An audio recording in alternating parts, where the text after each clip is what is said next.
Nelson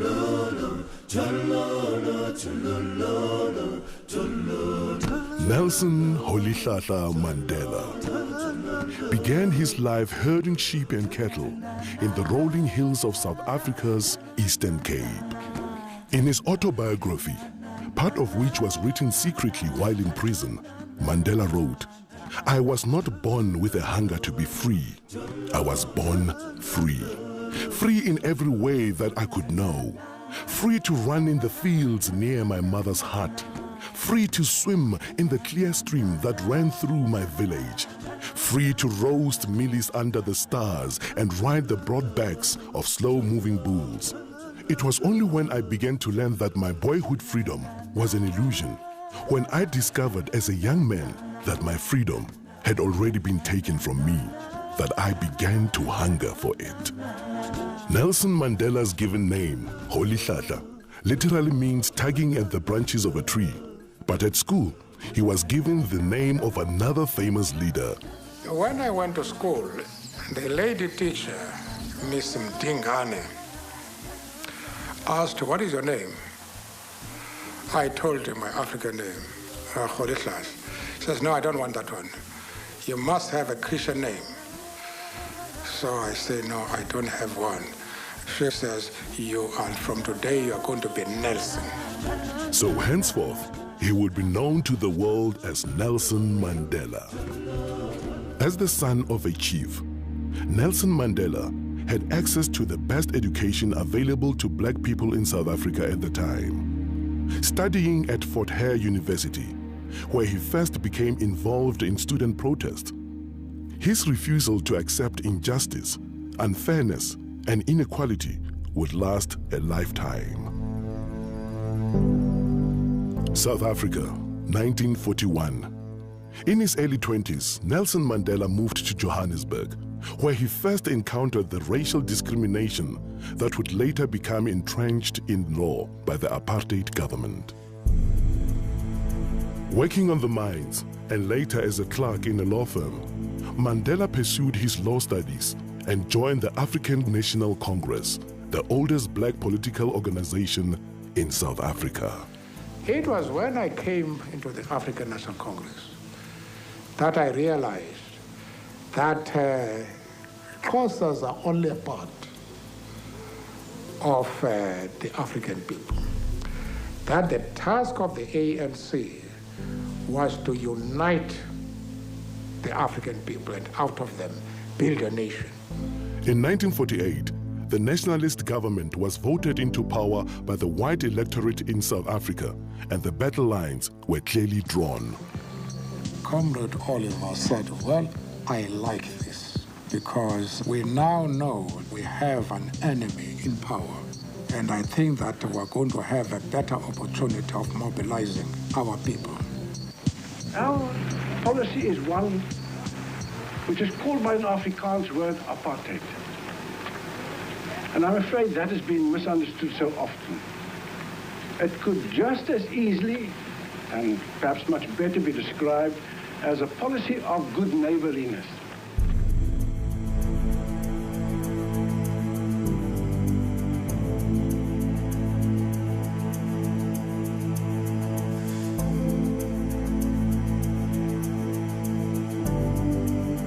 In 1955, the ANC and other organizations called upon people of all races to gather in Kliptown to approve the Freedom Charter, a blueprint for a free, democratic, and multiracial South Africa, in which all races would be treated equally.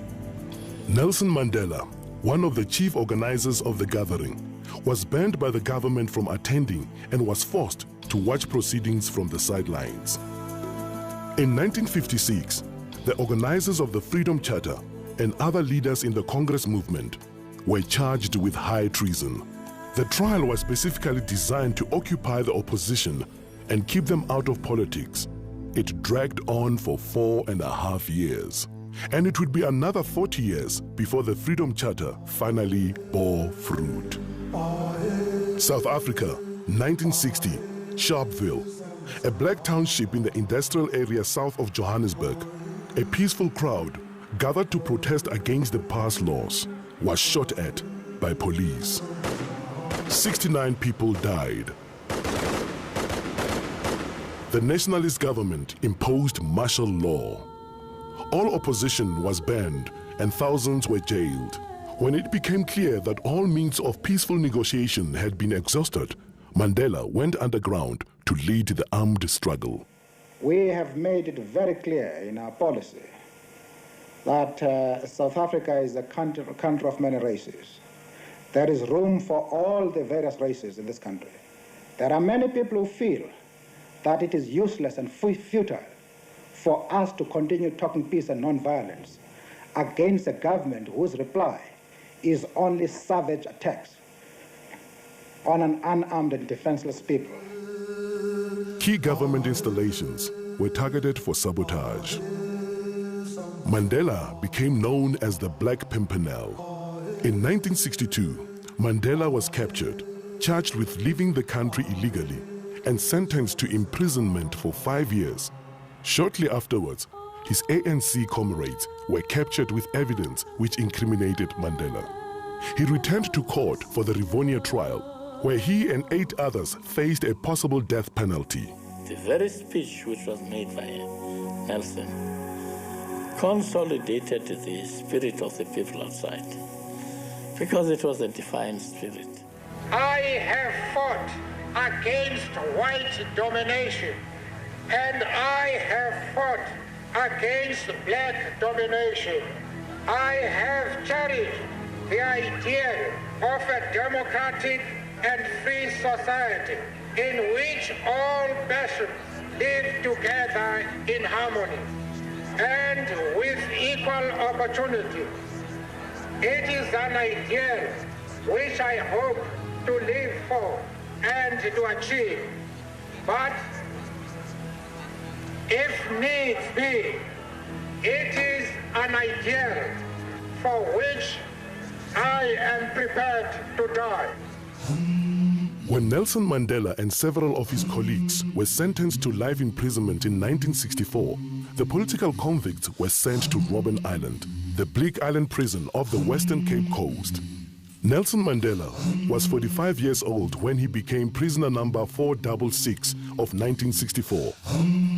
He would be in his early 70s before he would again be a free man. Forced to perform futile hard labor in a lime quarry, the prisoners refused to be broken. Far from being diminished, Mandela's moral leadership and stature continued to grow while he was in prison. His young wife, Winnie, continued to be an inspiration to the struggle. That day is not far when we shall lead you to freedom. Amanda! Away to power to the people. But the struggle against apartheid would continue for another quarter century. While Nelson Mandela and his co-accused served life sentences on Robben Island, other leaders of all races and in all spheres campaigned for change. Many faced imprisonment or exile. And around the world, ordinary people showed their horror of apartheid and their support for the struggle. The purpose, friends, of this boycott is for the people of Britain to register on the widest possible scale their passionate protest against an evil and repulsive doctrine which says that a man's legal status, a man's political rights, a man's economic opportunities, a man's social position shall depend solely upon the color of his skin. But in 1976, Soweto school children marched in protest, and townships around the country erupted in violence. It was the beginning of the end for apartheid, but the struggle dragged on for more than a decade as the Afrikaner nationalist government clung to power. I've been lenient and patient. Don't push us too far. In the late 1980s, amid a tide of world pressure, the South African government was forced to accept the inevitable and began dismantling apartheid.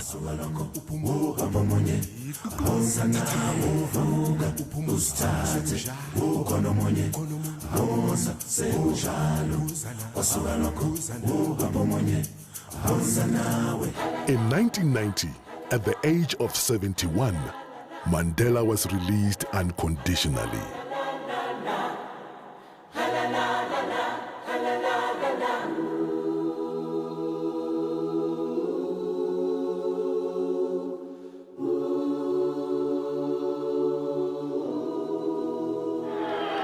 I stand here before you not as a prophet, but as a humble servant of you, the people. I place the remaining years of my life in your hands. After leading negotiations for a new South Africa, Nelson Mandela cast his vote in the first free and democratic elections and became the country's first black president. Never, never, and never again shall it be that this beautiful land will again experience the oppression of one by another.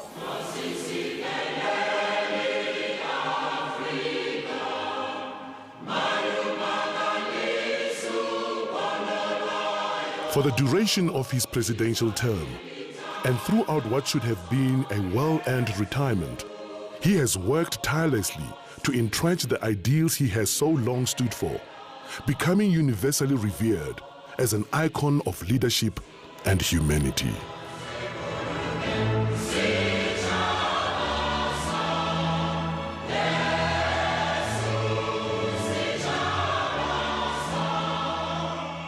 When I told one of my advisors a few months ago that I wanted to retire, he growled at me, "Goat, you are retired." If that is really the case, then I should say, I now announce that I'm retiring from retirement. But in his retirement from retirement, Nelson Mandela has continued to give his support and generosity in countless ways, creating an enduring legacy through the Nelson Mandela Foundation, the Nelson Mandela Children's Fund, the Mandela Roads Foundation, the Nelson Mandela Institute for Education and Rural Development, and the 46664 campaign.